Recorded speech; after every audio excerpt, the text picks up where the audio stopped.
नमस्कार दोस्तों, स्वागत है आप सभी का हिंदी स्टडी में।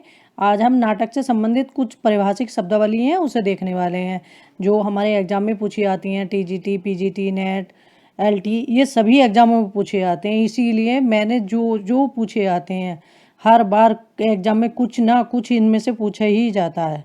इसलिए सब ये आपके लिए सोचा कि कुछ इनमें से बना दूँ। ठीक है, आइए स्टार्ट करते हैं। जैसे दोस्तों, नांदी का अर्थ क्या है? नंदी का अभिप्राय है मंगलाचरण की उस प्रक्रिया से है जिसके अंतर्गत देवता, ब्राह्मण तथा राजा आदि की आशीर्वाद युक्त स्तुति की जाती है। इसमें तो मतलब नंदी का मतलब हम शुरुआत करते हैं नाटक की, तो तब नंदी से मंगलाचरण बोलते हैं, उसे वहाँ से शुरुआत करते हैं। नंदी का अर्थ ये होता है। इसमें ये पूछ लेते हैं, इसमें पद कितने होते हैं? इसमें या तो 12 पद होंगे या 8 पद होते हैं। नेपथ्य क्या होता है? नेपथ्य रंगभूमि का वह आंतरिक भाग है जहां पर नाटक के सभी पात्र साज सज्जा का कार्य करते हैं। कहाँ है? जहां पर नाटक के सभी पात्र साज सज्जा का कार्य करते हैं, वह नेपथ्य कहलाता है। नायक हमारे कितने होते हैं? नायक हमारे 4 होते हैं। नंबर 1, धीरोदात्त, अपनी प्रशंसा न करने वाला, क्षमायुक्त, अति गंभीर स्वभाव वाला धीरोदात्त नायक होता है। जैसे अभिज्ञान शकुंतलम में दुष्यंत, रामायण में राम, ये धीरोदात्त नायक हैं। ये एग्जाम में डेफिनेशन दे देते हैं, इसलिए मैंने कुछ वर्ड लिख दिए जिससे समझ जाएं कि धीरोदात्त नाटक की क्या विशेषता होती है और धीरोद्वत्त की क्या होती है। जैसा अलग अलग हमारे नायक हैं, इनकी क्या क्या विशेषता होती हैं।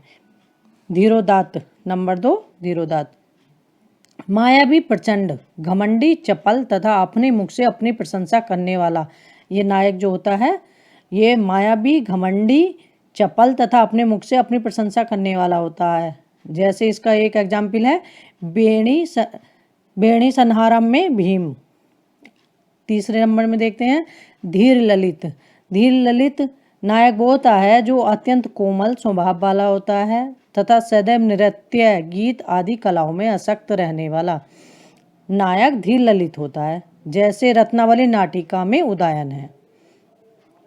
ये मैंने इसीलिए इसके आगे थोड़ी सी एक्सप्लेन करके लिखा है कि ये वर्ड कई बार एग्जाम में आते हैं कि अत्यंत कोमल स्वभाव वाला जो होता है वो कौन सा नायक होता है? ये धीर ललित होता है। इस तरह से ये एग्जाम में पूछे आते हैं।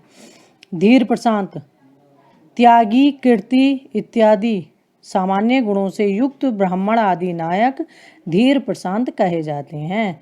जैसे मालती माधव में माधव आदि। उपभेद के साथ नायक के कुल 48 भेद होते हैं।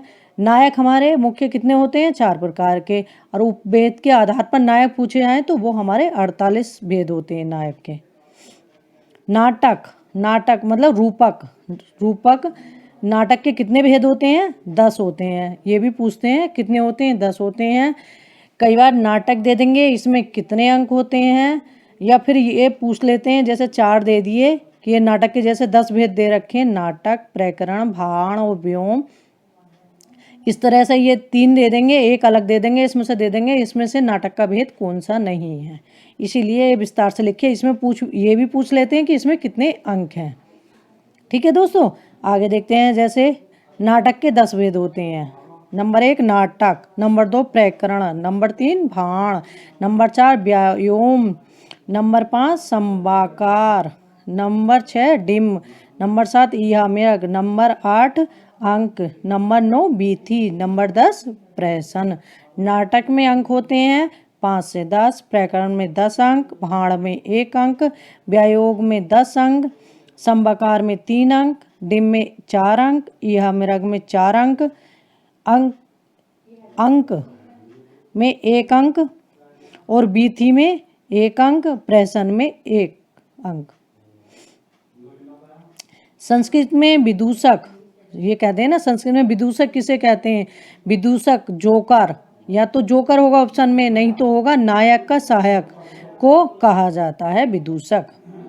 नाटक की अर्थ प्रकृतियाँ कितनी होती हैं? नाटक की अर्थ प्रकृतियाँ 5 होती हैं। बीज, बिंदु, पताका, प्रकरी और कार्य। ये एग्जाम में आती हैं। 3 दे देते हैं, एक अलग से देते हैं, तब पूछते हैं, या 3 अलग होंगी, एक पूछ लेंगे, तो इसलिए हमें 5 का पता होगा तो हम आराम से आंसर दे सकेंगे। आगे देखते हैं। नाटक की कार्य अवस्थाएं कितनी हैं? 5 हैं। नंबर 1 आरंभ, नंबर 2 यत्न, नंबर 3 प्रत्याशा, नंबर 4 नियताप्ति, नंबर 5 फलागम। नाटक की संधियाँ कितनी है? 5 हैं। नाटक की संधियाँ कितनी है? 5। मुख संधि, प्रतिमुख संधि, गर्भ संधि, अपमर्श, मर्श संधि, उपसंधि या बिह पर संधि। ठीक है, थोड़ा रोक के देख लेना इसको, तो एक एक करके समझोगे तो बहुत आसानी से समझ में आएंगे।